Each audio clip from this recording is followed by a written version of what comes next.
Thought I'd make a video. I've never talked about this on the Bible and fasting. I know I'm about to start some clear shit though, right? Huh?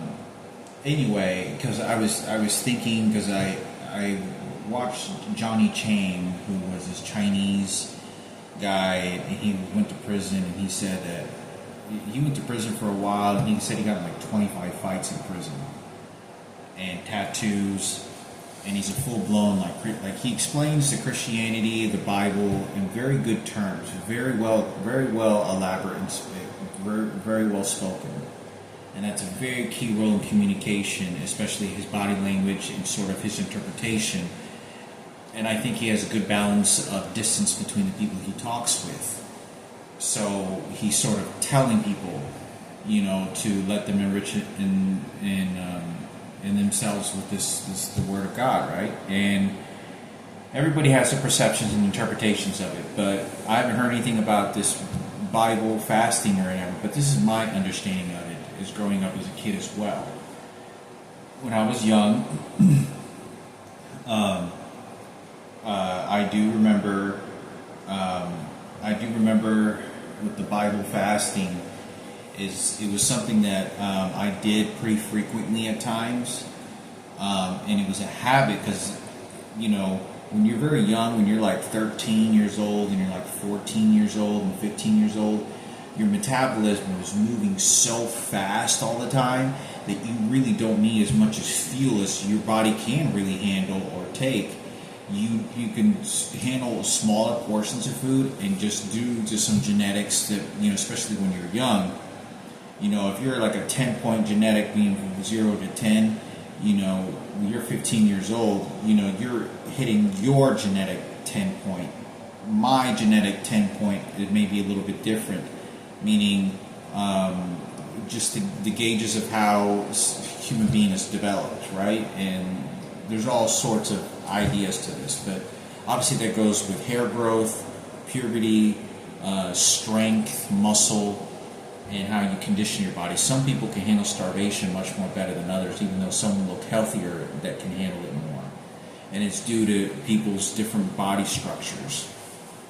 And so in the Bible, to my understanding, is that the reason that you fast is that you become more of a mental state. I think I remember John Basili also telling me this, and that you get into what you would call a little bit more into the spiritual understanding of what it is of some sort of sedation of God's spirit, right? Like if you were to be on step 1 and you need to get to step 1000 to meet God, by you starving, 3 or 4 days, you take one step forward.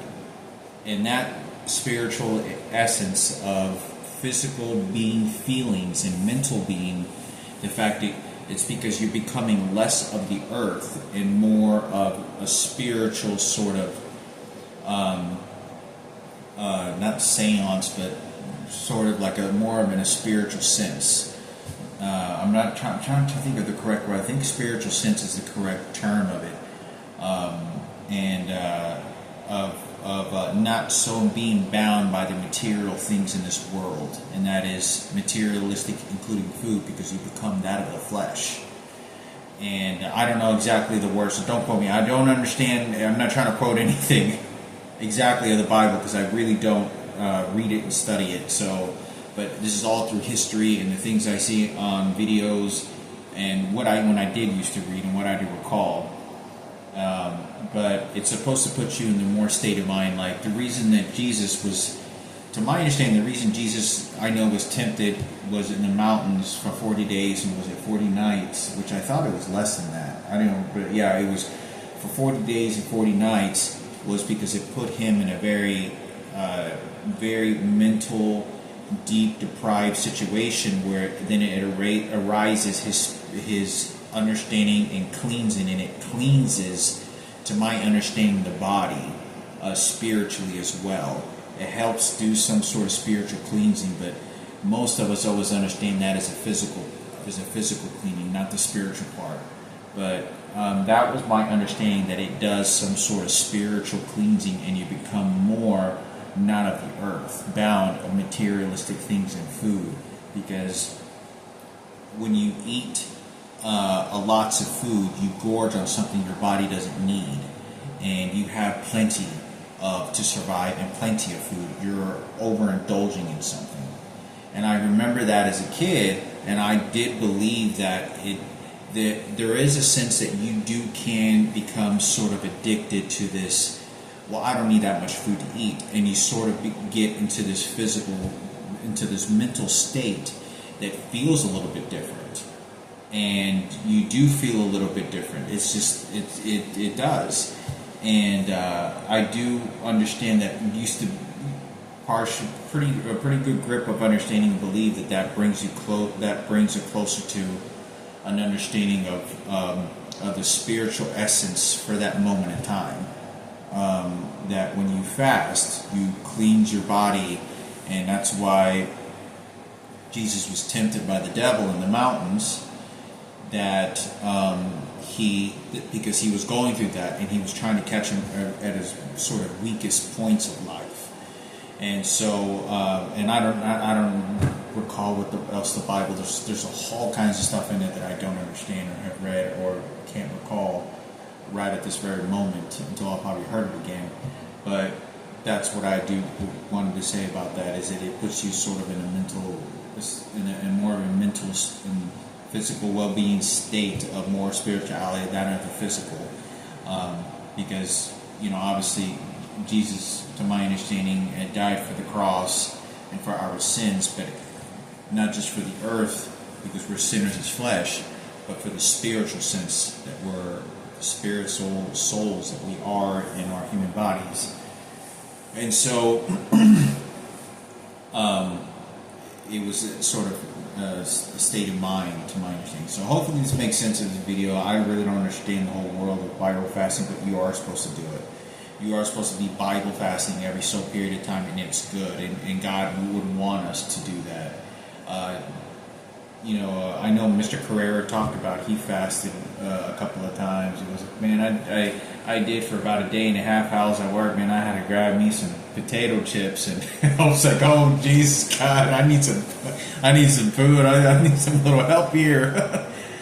And but anyway, I thought I would share that. It's something my mother never fasted in any way spiritually, never that I recall. I knew my mother's fixated diet pretty well. She always had like a yogurt, like a banana, and drank a lot of water, and she was always happy to lose like 5 pounds. And she'd come home after drinking Aquafina, and I was like, oh, guess what? I've lost 4 pounds. Yeah, but just drinking water. I have a yogurt and banana, which is like, for potassium, which is actually the best thing that you can have. The yogurt's really good for your digestive system. Bananas, the only one food in the entire world that you can eat repeatedly throughout your whole life and not die, is the banana. The banana is the only food that I remember hearing about this and seeing the videos about this on YouTube. It's the only food that you can eat repeatedly for many, many years and not die. It's the longest food. Everything else you can't eat a whole bunch of times because you eventually die. Even if it has lots of protein in it, there's the only food. You have to have other sources of nutrients. So, I don't practice it, but I do remember I did when I was younger. It was a sense of, because I would walk long distances, and I was always thinking to myself, well, I have a little bit of fat here, a little bit of fat there. Like, if you pull skin and it doesn't look like that on your stomach, on your chest, on your back, on your body, well, then you got fat on your body that you can use up for fuel, period. And to me, it was very much like that. It means you got fat on your body. It's already stored. As long as you have a little bit of food, you really cleanse your body and you force your body to strip the fats in your body and use that resource to go into overdrive, and you activate a lot of your own cells to try trigger the form of survival of surviving, and I do believe that because one of the reasons that I felt comfortable partially with that when I was younger, which I used to gorge food all the time. I mean, I could tell you I could eat more food than most kids around me, and digest it really fast in my stomach, very well. Because I used to hang around John Vasili, and John Vasili was huge and strong, and for my size, I could just gorge. And I think it was just because I wasn't, used to eating lavish like some of the other kids I knew, but. So I knew I always had to fill up as much food as I can, get the fat, and try to store the fat, and much as food to try to retain. But I do, I do recall. It wasn't something that I practiced very heavily, but I would be like, oh, it's fine. I didn't get something to eat, and would be angry and be walking home a long distance, and things like, because when you watch the Holocaust, I watched the Holocaust at a very young age and watched Schindler's List, Holocaust videos and real footage of that. And I was always fascinated, and I didn't understand, could not come to really grips how something like that could happen and why people would do that. It didn't make any sense to me. Just innocent people, like, how can somebody be that skinny, be liberated from a camp like that, and live to be 85 years old? And we always make these complaints of, look at this over here, you're starving to death, you don't have the nutrients. Oh, look at this kid, he looks real chubby and strong. Yeah, chubby and strong, but and I'm always thinking to myself, like, I don't think any of these people actually know much about the physical body, or teachers, or and how is it that somebody can survive in Auschwitz and, weigh 75 pounds and make a full recovery and live to be 85 years old? Didn't you do internal permanent damage? Which a lot of people did. But how is it that anyone, regardless of your genetics and how good they could possibly be, that number of people that survived that weighed 75 pounds was astonishing. Like, I could understand whether maybe they last till about 50 years old or 40 years old, but these people were living up to 90 years old and 95 and 85. I was like, and I believe that it has something to do sometimes with just the low amounts of calories, that you only eat what your body needs and what your stomach needs, not more than that, or eat less than that. That's what it was very confusing to me. So I knew that genetics did genetics did play a role into this, but I think that there is some sort of activated genetic in our body that it goes into survival sort of mode, and your body recognizes that. And but anyway, I thought I'd make a video. I don't know much about it. I haven't practiced it, and yeah, I know you're supposed to drink a lot of water whenever you are fasting to help cleansing your body can go. I think the most, average is 21 days to 30 days without any food at all and just drinking water. People have survived longer than that, 45 days, 60 days. I've heard world records and stuff like that. People have survived stranded out in the sea and whatnot, or stranded in the jungles and they have access to water. But and one of the things I don't know if I made a video on about distilled water is the reason I buy distilled water is because I remember hearing about this story many years ago. I was in 8th grade, and I think it was Mr. Morrill's class. I think that's his name. And he said he read a book, and it was about a career investigation. It was a career investigation class. It showed how to fill out applications and basically kind of career-based options to prepare you for the future and jobs, and what the job market is like in that class. Anyway, he talked about, he read a story, and he said that there was a story of a There was a story of a guy, and they made the movie with what's the guy that plays in Forrest Gump. I can't remember his name. I can't believe it. I can't remember his name. Tom Hanks, who plays in Forrest Gump. Well, he plays in this other movie called Castaway, or this what is that other movie where they get stranded out in the waters and sea for a very long time. But I never seen the full movie of Castaway, but I remember him saying that this guy got stranded out in the middle of the ocean and his boat sunk, and I don't remember what the story was, when it was based on a true story, and he survived. He was 6'4". When he got on that boat, he weighed like 270 pounds or 260 pounds.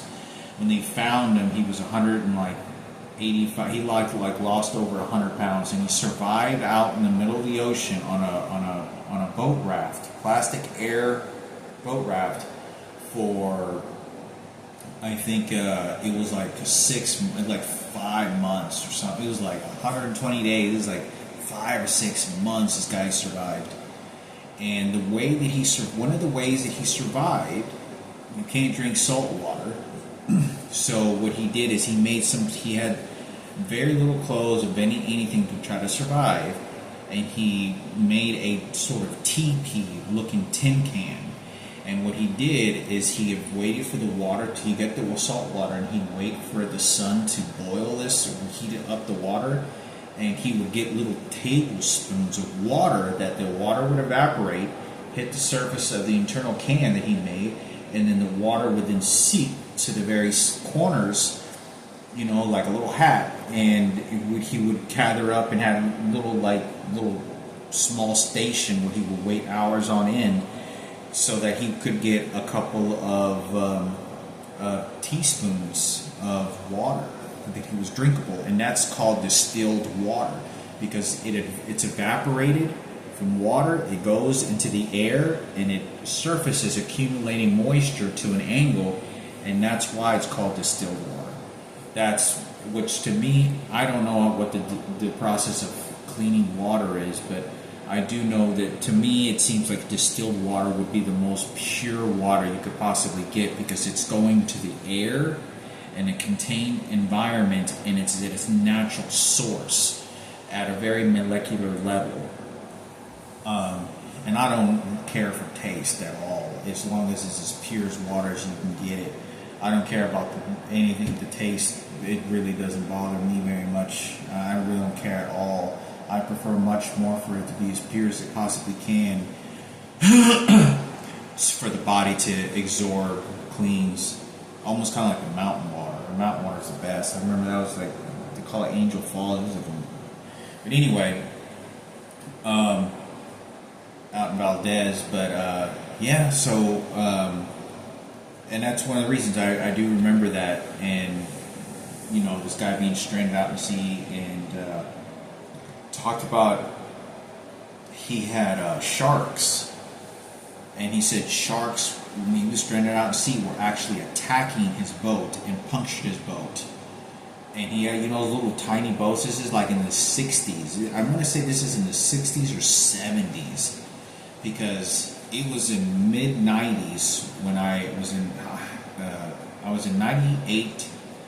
I was in 98, 99 whenever I went to his class.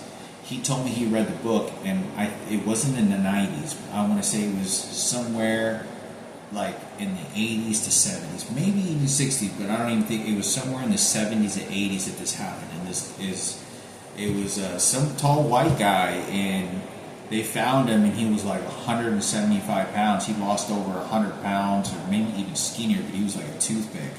Stranded all hair like this, and just stranded out in sea. And that's how he survived. He had to keep his mind focused, and he did like crossword puzzles, and to keep his mental sanity, because when you get stranded out in sea like that, there's nothing or no one. You start to think you see land and all these things, and he had to keep his mind sort of doing these exercises to keep his mind sane. So, but he said that the sharks would actually attack the boat, like they were smart enough to understand to puncture and attack the boat because he was on it. and he would catch fish. He was managed to be able to catch a few fish by putting, I don't know, I can't remember exactly what he used, but he had some sort of survival kit of something or some clothes, and he had to become creative and made a fishing pole to fish out, and he would get his fish, dry it out, and he would eat it and save some of it to then catch more fish.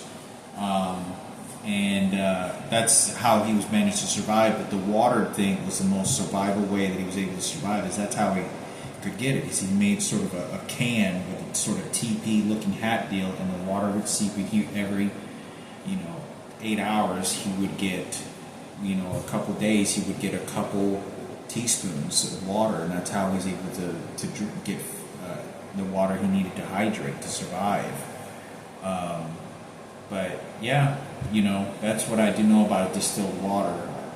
But I know it's kind of off the subject of the situation. But yeah, I got all kinds of videos. I got loads, and so hopefully it gets posted on here pretty easily and fast.